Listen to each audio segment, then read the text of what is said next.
Judas, el discípulo que traicionó a Jesús por 30 monedas de plata. Si alguna vez te has sentido decepcionado, si has tomado decisiones de las que te arrepientes, si has luchado con la culpa o con sentirte imperdonable, esta historia te tocará profundamente. Antes de que comencemos, suscríbete y activa la campanita, porque este es el tipo de contenido que puede cambiar tu perspectiva sobre el perdón, la redención y las decisiones que tomamos cuando nuestras expectativas chocan con la realidad. Y aconteció en aquellos días, cuando el Maestro caminaba por las tierras de Galilea, predicando el reino de los cielos, que sus ojos se posaron sobre un hombre de Cariat, una aldea situada en las tierras de Judá, más al sur que las regiones donde moraban los otros discípulos. Este hombre se llamaba Judas, hijo de Simón Iscariote, y era conocido entre los suyos como un hombre de números, diestro en el manejo de las monedas y en las cuentas del comercio. Judas había escuchado hablar del Nazareno, de sus prodigios y de las palabras que pronunciaba con autoridad, jamás vista entre los rabinos de Israel. Y cuando vio a Jesús por primera vez,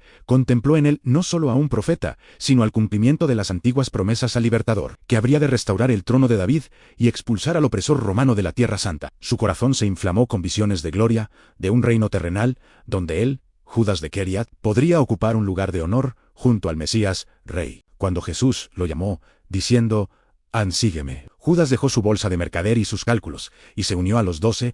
Fue designado tesorero del grupo, pues era hábil con las monedas y conocía el valor de todas las cosas. Guardaba la bolsa común de la cual se extraía para las necesidades del Maestro y de los discípulos, y también para dar limosna a los pobres que encontraban en el camino. Durante los primeros meses, Judas caminó junto a los otros 11, escuchando las parábolas del Maestro, siendo testigo de curaciones milagrosas y de la multiplicación de los panes. Vio cómo Jesús calmaba tempestades con una palabra, cómo expulsaba demonios y devolvía la vista a los ciegos. Y en su interior crecía la certeza de que seguía al elegido de Dios, al que habría de sentarse en el trono y juzgar a las 12 tribus de Israel. Pero también crecía en Judas una semilla de desilusión, porque el Maestro hablaba constantemente de servicio, de humildad, de tomar la cruz y seguirle. Hablaba de amar a los enemigos, de poner la otra mejilla, de que su reino no era de este mundo. Y cuando las multitudes querían hacerlo rey por la fuerza, Jesús se retiraba a orar solo en los montes. Esto desconcertaba a Judas, quien había imaginado un Mesías conquistador, un líder que empuñaría la espada contra Roma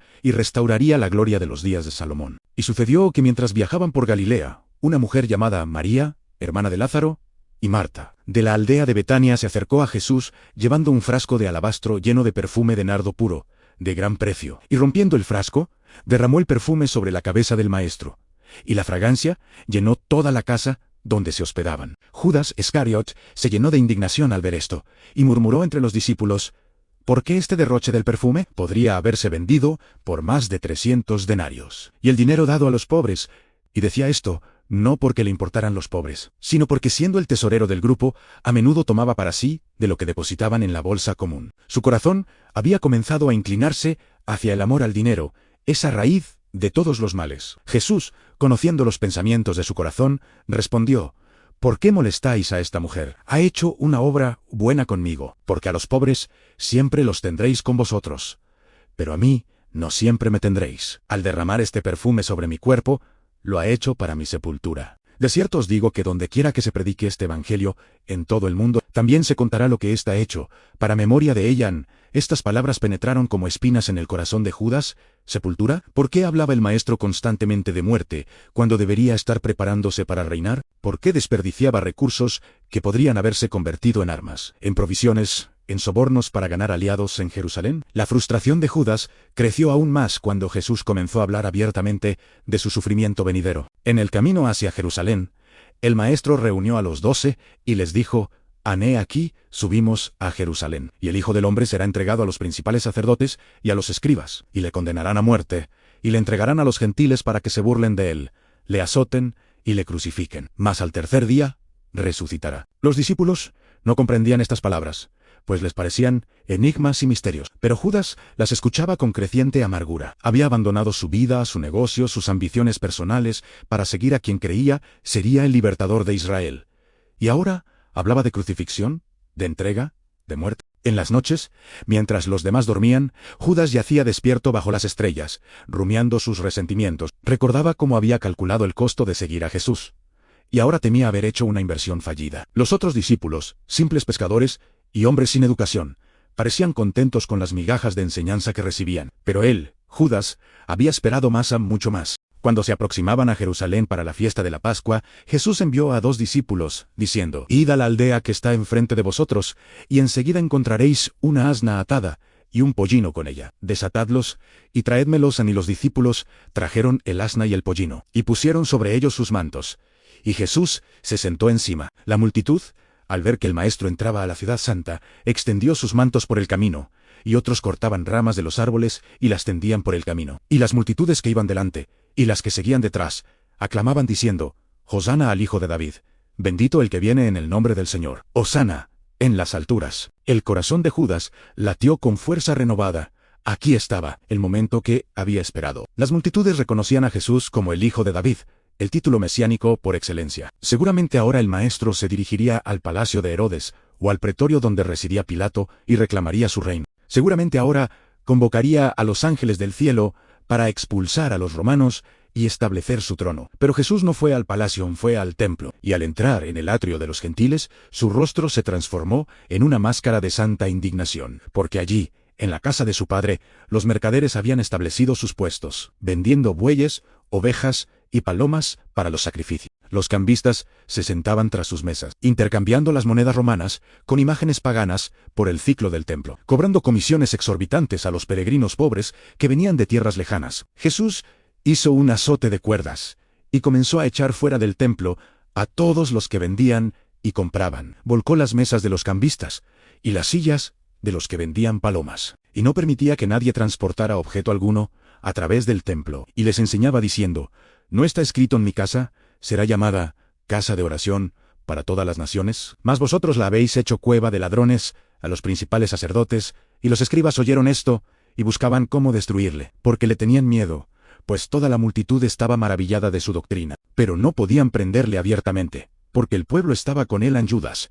Observaba todo esto con una mezcla de exaltación y consternación. Por un lado, finalmente veía al Maestro tomar acción decisiva, mostrando autoridad y poder. Pero por otro lado, ¿por qué atacar a los sacerdotes y a los mercaderes del templo en lugar de enfocarse en los verdaderos enemigos, los romanos? ¿Por qué hacer enemigos entre las autoridades judías que podrían haberse convertido en aliados contra la ocupación? Durante los días siguientes, Jesús enseñaba diariamente en el templo, y las autoridades venían a él con preguntas capciosas, intentando atraparlo en sus palabras. Cuando le preguntaron si era lícito dar tributo al César, Jesús pidió que le mostraran una moneda y dijo: «Dad al César lo que es del César, y a Dios lo que es de Dios».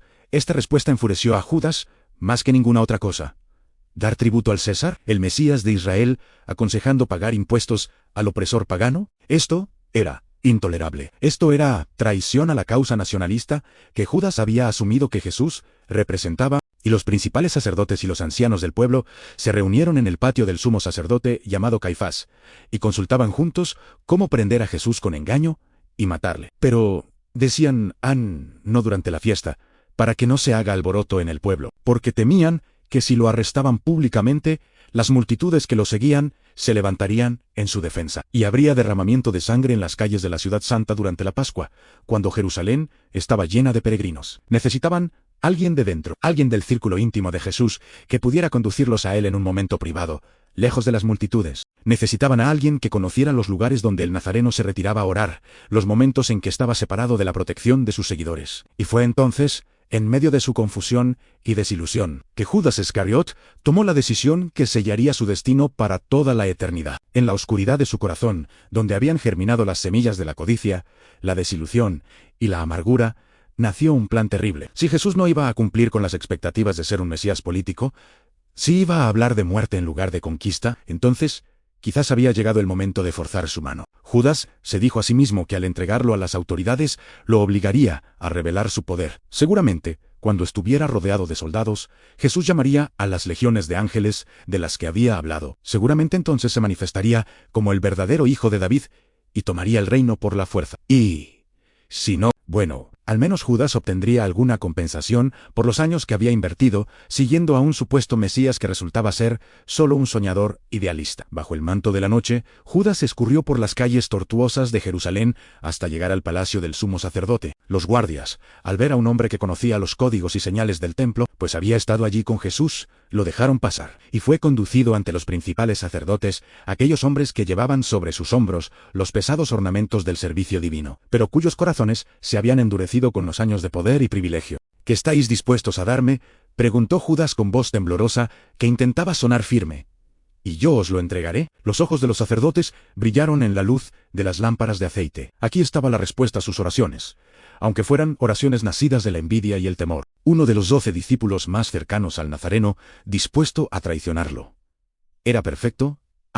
Era providencial. ¿O así lo creyeron en su ceguera? 30 piezas de plata, respondió uno de ellos, y el número resonó en la habitación como una sentencia. 30 piezas de plata, el precio de un esclavo, según la ley de Moisés, el precio de la compensación por un siervo muerto accidentalmente. Un insulto deliberado, un desprecio calculado hacia el maestro que Judas afirmaba servir. Y Judas, con manos temblorosas, extendió su bolsa y recibió las 30 monedas. El sonido metálico de la plata cayendo en el cuero resonó como un lamento, como el tañido de campanas fúnebres, y desde aquel momento buscó oportunidad para entregarlo a espaldas de la multitud. Cuando estuviera solo, vulnerable, desprotegido, las monedas pesaban en su bolsa, pero más pesaban en su conciencia. Aunque intentaba convencerse de que estaba haciendo lo correcto, de que esto forzaría a Jesús a actuar. Una voz pequeña en lo profundo de su ser susurraba que había cruzado una línea de la cual no habría retorno. Había vendido a su maestro, había traicionado a su amigo, había entregado al Hijo de Dios por el precio de un esclavo. Y llegó el día de los panes sin levadura, en el cual era necesario sacrificar el cordero de la Pascua. Jesús envió a Pedro y a Juan, diciendo: «Añid, preparadnos la Pascua para que la comamos». Y ellos prepararon la Pascua en un aposento alto, una habitación grande y amueblada, donde los 13 se reunieron cuando cayó la tarde. La atmósfera en aquella habitación era densa, cargada con presagios no pronunciados. Jesús se reclinó a la mesa con los 12, y había tristeza en sus ojos, una tristeza tan profunda que parecía abarcar todo el sufrimiento del mundo. Y les dijo: «Cuánto he deseado comer con vosotros esta Pascua, antes de padecer, porque os digo que no la comeré más hasta que se cumpla en el reino de Dios». Los discípulos se miraron unos a otros, confundidos por estas palabras, pero Judas mantenía la vista fija en su plato, incapaz de mirar a los ojos del maestro. El peso de las 30 monedas de plata parecía arder contra su pecho, aunque las había escondido en lugar seguro. Durante la cena, mientras compartían el cordero pascual y las hierbas amargas, el pan sin levadura y el vino, Jesús se levantó de la mesa, se quitó su manto exterior, tomó una toalla y la ciñó a su cintura, luego echó agua en un lebrillo y comenzó a lavar los pies de los discípulos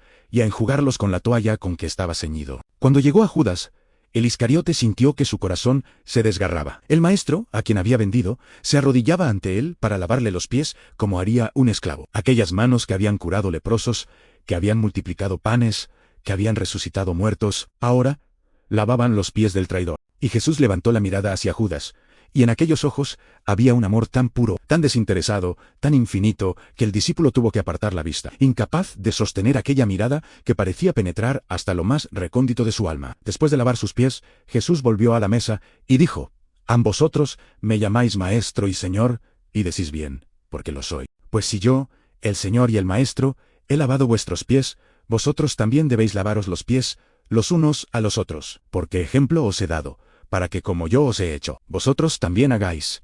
Luego tomó el pan, y habiendo dado gracias, lo partió, y les dio, diciendo: «Esto es mi cuerpo, que por vosotros es dado. Haced esto en memoria de mí». De igual manera, después de haber cenado, tomó la copa diciendo: «Esta copa es el nuevo pacto en mi sangre, que por vosotros se derrama en». Y entonces el maestro pronunció las palabras que hicieron que Judas se estremeciera hasta lo más profundo de su ser: «Pero he aquí, la mano del que me entrega está conmigo en la mesa. A la verdad, el Hijo del Hombre va, según está determinado, pero ¡ay de aquel hombre por quien es entregado!». Un silencio mortal cayó sobre la habitación. Los discípulos comenzaron a preguntarse unos a otros quién de ellos sería el que haría esto. Pedro, el impetuoso, hizo señas a Juan, quien estaba reclinado cerca del pecho de Jesús, para que le preguntara de quién hablaba. Juan se inclinó hacia Jesús y susurró al Señor: «¿Quién es?». Jesús respondió: «A quien yo diere el pan mojado, aquel es». Y mojando el pan en el plato, lo dio a Judas Iscariote. Y después del bocado, Satanás entró en él. Entonces Jesús le dijo: «Lo que vas a hacer, hazlo más pronto». Ninguno de los que estaban a la mesa entendió por qué le dijo esto. Algunos pensaban que, como Judas tenía la bolsa, Jesús le decía: compra lo que necesitamos para la fiesta, o que diese algo a los pobres. Pero Judas, habiendo recibido el bocado, salió inmediatamente. Y era de noche. ¿Qué noche aquella? Una noche más oscura que todas las noches que el mundo había conocido. Porque en ella, un discípulo salía a traicionar al Hijo de Dios. Judas caminó por las calles de Jerusalén, y la oscuridad exterior no era nada comparada con la oscuridad que llenaba su corazón. Las estrellas brillaban arriba, indiferentes a la tragedia que se desarrollaba abajo. La luna creciente colgaba en el cielo como una hoz, presagiando la siega que vendría. Mientras caminaba, Judas intentaba justificarse. Se repetía que estaba haciendo lo correcto, que esto forzaría a Jesús a revelar su poder, que todo saldría bien al final. Pero con cada paso, la convicción se debilitaba. Y el horror de lo que había hecho comenzaba a infiltrarse en su conciencia como agua helada. Judas Iscariote había estado presente durante todo este proceso, siguiendo a la distancia, escondiéndose entre las sombras y las columnas. Había visto los juicios ilegales, los falsos testimonios, los golpes y burlas. Pero cuando escuchó a la multitud gritar: «¡Sea crucificado!», algo se quebró dentro de él. De repente, como si un velo hubiera sido rasgado de sus ojos, vio con claridad cristalina la magnitud de su crimen. Este no era el plan que había imaginado. Jesús no había llamado a las legiones de ángeles. No había revelado poder divino para escapar. No había establecido su reino terrenal. En cambio, estaba siendo condenado a la muerte más cruel y vergonzosa que los romanos habían inventado: la crucifixión, reservada para esclavos rebeldes y los peores criminales. Y Judas comprendió, con un horror que le heló la sangre en las venas, que él era responsable de esto. Él había entregado a un hombre inocente. Él había traicionado al Hijo de Dios. Él había vendido al único amigo verdadero que había tenido por el precio de un esclavo. Las 30 piezas de plata que había guardado celosamente ahora le quemaban como carbones ardientes. Corrió a su escondite y las tomó. Pero ya no eran la recompensa que había esperado. Eran el precio de la sangre inocente. Eran el pago por el mayor crimen de la historia. Eran testigos mudos, pero elocuentes de su culpa imperdonable. Con las monedas apretadas en su mano temblorosa, Judas corrió de vuelta al templo. Pasó junto a los guardias. Atravesó los patios. Irrumpió en el lugar donde los principales sacerdotes y los ancianos estaban deliberando. Y arrojando las 30 piezas de plata en el templo, gritó con voz desgarrada: «He pecado entregando sangre inocente». Los sacerdotes lo miraron con desprecio frío. «¿Qué nos importa a nosotros?», respondieron con indiferencia calculada. «Allá tú». Ya habían obtenido lo que querían. Judas era una herramienta usada, un instrumento desechable. Su remordimiento no les concernía. Su culpa no era su problema. Lo habían usado, y ahora lo descartaban como se descarta un trapo sucio. Judas recogió las monedas del suelo del templo, donde habían rodado entre las columnas. 30 piezas de plata, cada una reflejando una imagen distorsionada de su rostro. El sonido metálico resonaba en el espacio sagrado como una acusación. Salió tambaleándose del templo, sin rumbo, sin esperanza, sin propósito. Los sacerdotes, después de deliberar, dijeron: «No es lícito echarlas en el tesoro de las ofrendas, porque es precio de sangre», y después de consultar entre sí, compraron con ellas el campo del alfarero para sepultura de los extranjeros. Por lo cual, aquel campo se llama hasta el día de hoy campo de sangre. Así se cumplió lo que habló el profeta Jeremías, y tomaron las 30 piezas de plata, precio del apreciado, según precio puesto por los hijos de Israel, y las dieron para el campo del alfarero, como me ordenó el Señor. Judas vagó por las calles de Jerusalén como un espectro, un alma perdida en un cuerpo que aún respiraba. El sol de la mañana brillaba, pero para él era como si estuviera sumergido en una oscuridad perpetua. Los sonidos de la ciudad en preparación para la Pascua llegaban a sus oídos como desde una distancia infinita. Los niños reían, los comerciantes pregonaban sus mercancías, los peregrinos cantaban salmos, pero todo era irreal, como un sueño del cual no podía despertar. Intentó orar, pero las palabras morían en sus labios. ¿Cómo podía dirigirse a Dios después de lo que había hecho? Había traicionado al ungido del Señor, al Emmanuel, al Hijo del Altísimo. No había pecado más grande que el suyo. No había crimen más imperdonable.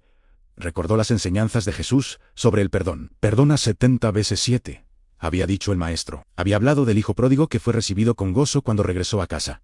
Había comido con pecadores y publicanos. Había perdonado a la mujer adúltera, diciendo: «Ni yo te condeno. Vete, y no peques más». Pero seguramente, pensó Judas en su desesperación, esto era diferente. Esto no era un pecado ordinario. Esto era traición al Hijo de Dios.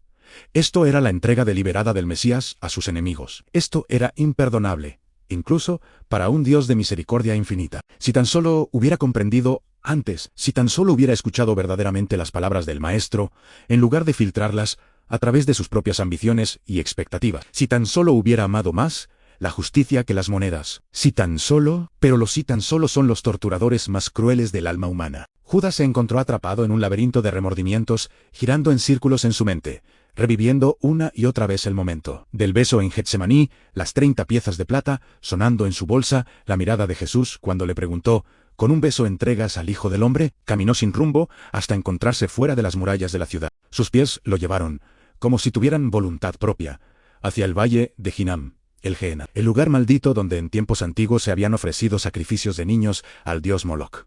Ahora, era un basurero donde ardían fuegos perpetuos, un lugar de hedor y desolación, un símbolo apropiado del infierno que Judas sentía que lo consumía desde adentro. Allí, entre los olivos que miraban hacia el valle, Judas tomó la decisión final.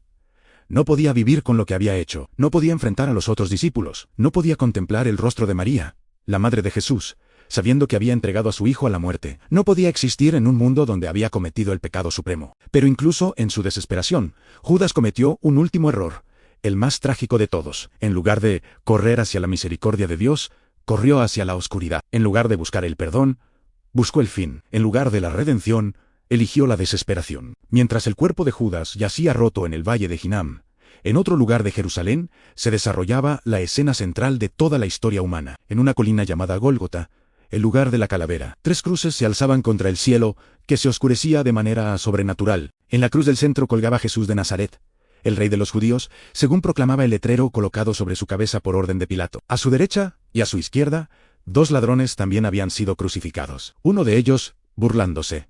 El otro suplicando: acuérdate de mí cuando vengas en tu reino. Y Jesús, incluso en la agonía de la crucifixión, respondió con promesa de redención: de cierto te digo, que hoy estarás conmigo en el paraíso. Esa promesa al ladrón en la cruz fue un testimonio poderoso de lo que Judas podría haber recibido si hubiera buscado el perdón en lugar de la desesperación. El ladrón había cometido crímenes, quizás asesinatos, ciertamente robos y violencia, pero en su última hora se volvió a Jesús con fe simple y recibió la salvación. Judas, en contraste, se volvió hacia sí mismo, hacia su culpa, hacia su desesperación, y encontró solo la muerte. Desde la cruz, Jesús pronunció 7 declaraciones que resonarían a través de los siglos. Padre, perdónalos, porque no saben lo que hacen.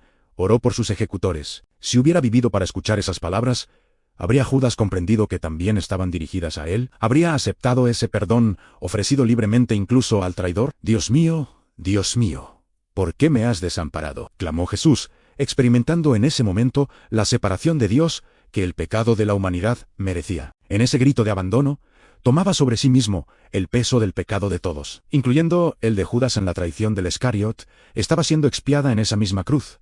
Si tan solo él hubiera vivido para aceptar esa expiación. Consumado es, fueron las palabras finales de Jesús antes de entregar su espíritu. La obra de redención estaba completa. El precio por el pecado había sido pagado en su totalidad, y 3 días después, el sepulcro vacío proclamaría la victoria sobre la muerte misma. Pero Judas no estaba allí para ver ninguna de estas cosas. No vio la resurrección. No escuchó a Jesús decir a sus discípulos: «En paz a vosotros». No fue testigo de la restauración de Pedro, quien había negado a Jesús 3 veces, pero que fue perdonado y comisionado para apacentar las ovejas del Señor. No vio el rostro de Tomás cuando tocó las heridas del Señor resucitado y exclamó: «Señor mío y Dios mío». Judas se había excluido a sí mismo de todo esto. Su tragedia no fue simplemente que traicionó a Jesús, sino que rechazó la posibilidad del perdón. Su pecado no fue imperdonable en sí mismo, pero él lo hizo imperdonable al negarse a buscar el perdón. Como escribiría siglos después el autor de Hebreos: «Cuanto mayor castigo pensáis que merecerá el que pisoteare al Hijo de Dios». La historia de Judas Iscariot ha resonado a través de 2 milenios como una advertencia y una tragedia. Su nombre se ha convertido en sinónimo de traición. Dante lo colocó en el círculo más profundo del infierno en su Divina Comedia, eternamente masticado en las mandíbulas de Satanás junto a Bruto,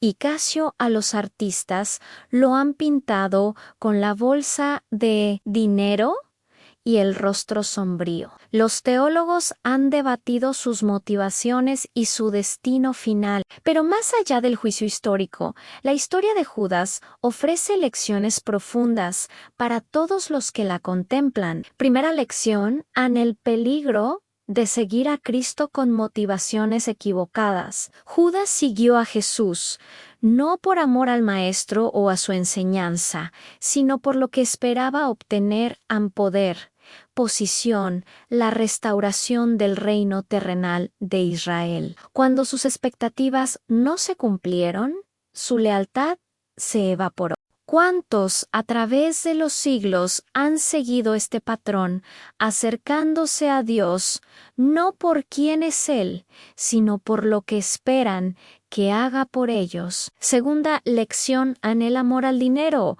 como raíz de males incontables. Las Escrituras dicen que Judas, siendo ladrón y teniendo la bolsa, sustraía de lo que se echaba en ella. Su codicia comenzó pequeña, con cantidades insignificantes tomadas de la bolsa común, pero la codicia nunca permanece pequeña. Crece como un cáncer hasta que finalmente lo llevó a vender a su maestro por 30 piezas de plata. El dinero que buscó se convirtió en su maldición, testigo mudo de su crimen, incapaz de comprar paz para su conciencia atormentada. Tercera lección: el peligro de la desilusión no confrontada. Cuando la realidad del ministerio de Jesús chocó con las expectativas de Judas, en lugar de examinar sus propias presuposiciones, permitió que creciera la amargura. No llevó sus dudas y desilusiones al Maestro. No buscó entender el verdadero propósito de la misión de Jesús.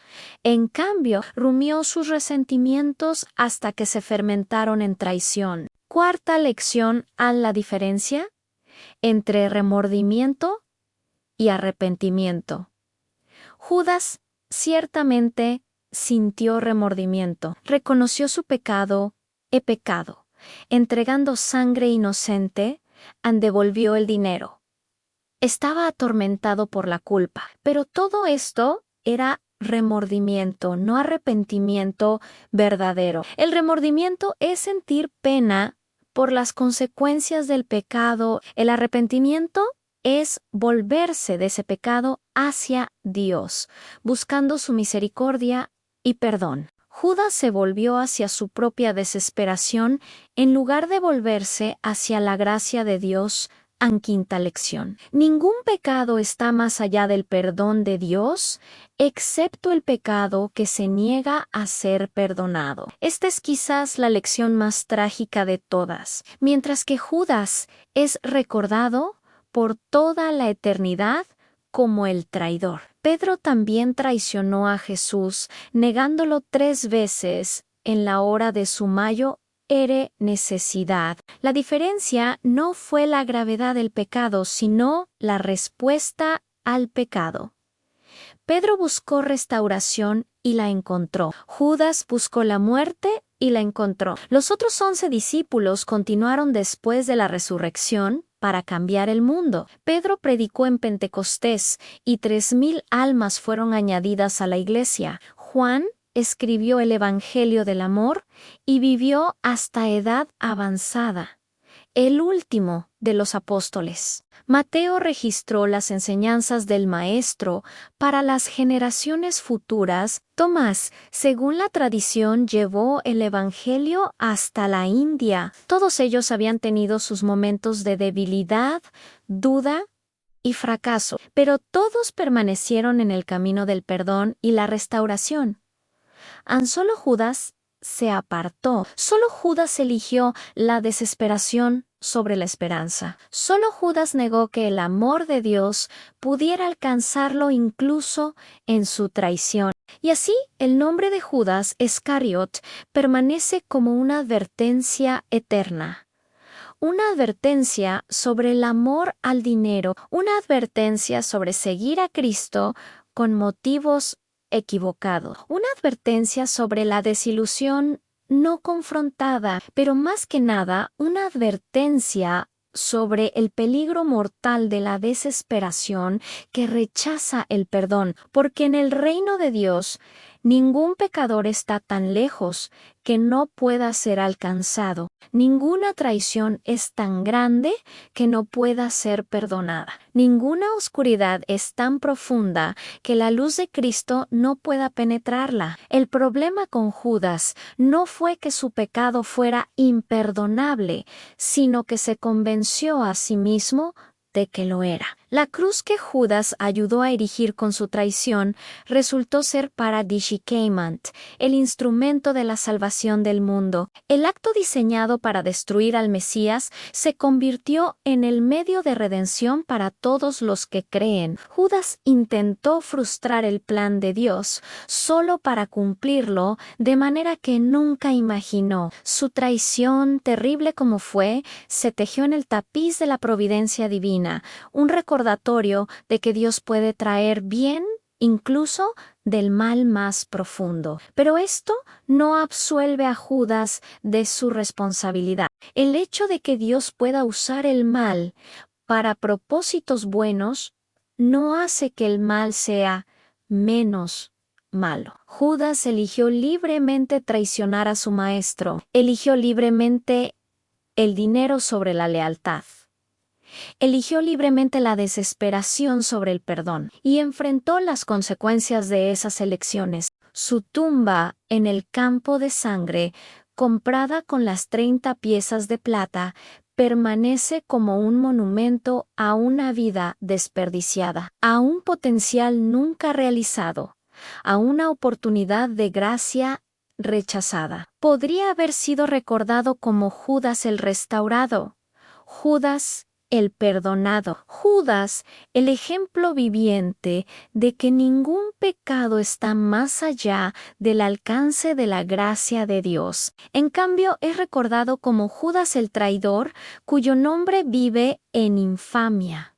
Un recordatorio eterno de que el mayor pecado no es caer, sino negarse a levantarse cuando Dios extiende su mano para ayudarnos, que su historia enseña a todas las generaciones que mientras haya aliento en nuestros pulmones, mientras el corazón siga latiendo, nunca es demasiado tarde para volverse al Dios de toda gracia y buscar su perdón, porque Él es fiel y justo para perdonar nuestros pecados y limpiarnos de toda maldad. Esta promesa permanece para todos, incluso para aquellos que, como Judas, han caído más profundamente de lo que creían posible. La diferencia entre la desesperación y la esperanza, entre la condenación y la redención, no radica en la gravedad de nuestros pecados, sino en nuestra disposición a traerlos a los pies de la cruz y confiar en la misericordia de aquel que murió allí por todos nosotros, incluso por los traidores, incluso por aquellos cuyas 30 piezas de plata pesan sobre su conciencia. Así termina la historia de Judas Iscariote, el discípulo que traicionó a su maestro por 30 monedas de plata. Una historia de advertencia, de tragedia y de la oferta permanente de redención que él eligió no aceptar.